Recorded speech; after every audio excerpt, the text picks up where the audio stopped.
জিতছে এটা নিয়ে কোনো সন্দেহ নেই। যাদবপুর থেকে আইএসএফ দিল্লির পার্লামেন্টে আছে এটা নিয়েও কোনো সন্দেহ নেই। একটা লক্ষ্মীর ভান্ডার দিয়েছে, ওই ভান্ডারের ভিতরে কিছু নেই, ফাঁকা।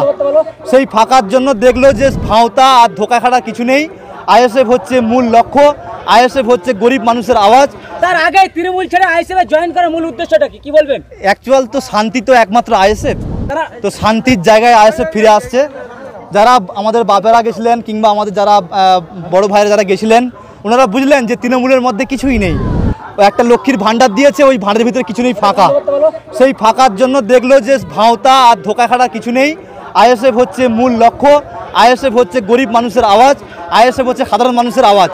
সেই আওয়াজকে সাথ দেওয়ার জন্য এবং দিল্লির পার্লামেন্টে আইএসএফের প্রতিনিধি পাঠানোর জন্য ওনারা সবাই মিলে প্রায় 50 থেকে 100 জন সবাই আজকে ফ্ল্যাগ ধরে শপথ গ্রহণ করলেন এবং এরপর থেকে ওনারা আজীবন পর্যন্ত আইএসএফের ধারক এবং বাহক হিসেবে কাজ করবেন। তারা দাবি করছেন যে অভিষেক বন্দ্যোপাধ্যায় ভাঙড়ে একদিনে সে 3টে লাশ পড়েছে, তাই জন্য ভাঙড়ে অভিষেক বন্দ্যোপাধ্যায় আসার আগেই আমরা দল বদল করলাম বা আইএসএফ আসলাম আমরা বাঁচার জন্য। কি বলবেন? ইনারাই রুখে দাঁড়াবেন এক সময়।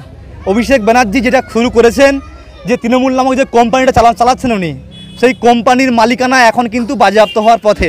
সাধারণ জনগণ বুঝে গেছে যে তোলামূল আর ধান্দাবাজি আর গরুচুর আর বালিচরের মাধ্যমে কিছু হবে না। সেই ক্ষেত্রে ন্যায় এবং নিষ্ঠার প্রতীক আমাদের নওশাদ সিদ্দিকী ভাইজানের যে রাস্তা, সেই দেখানো পথেই সবাই আস্তে আস্তে যোগদান করছেন। এবং আমার কাছে খবর আছে অভিষেক ব্যানার্জি আসার আগে আগে প্রায় কিছু না হোক কয়েক হাজার ব্যক্তি একসঙ্গে ফ্ল্যাগ ধরবেন টিএমসি থেকে। এটা কি আইএসএফের আগে জেতার আগে কি জয় বলে দাবি করবেন? হ্যাঁ, একদম।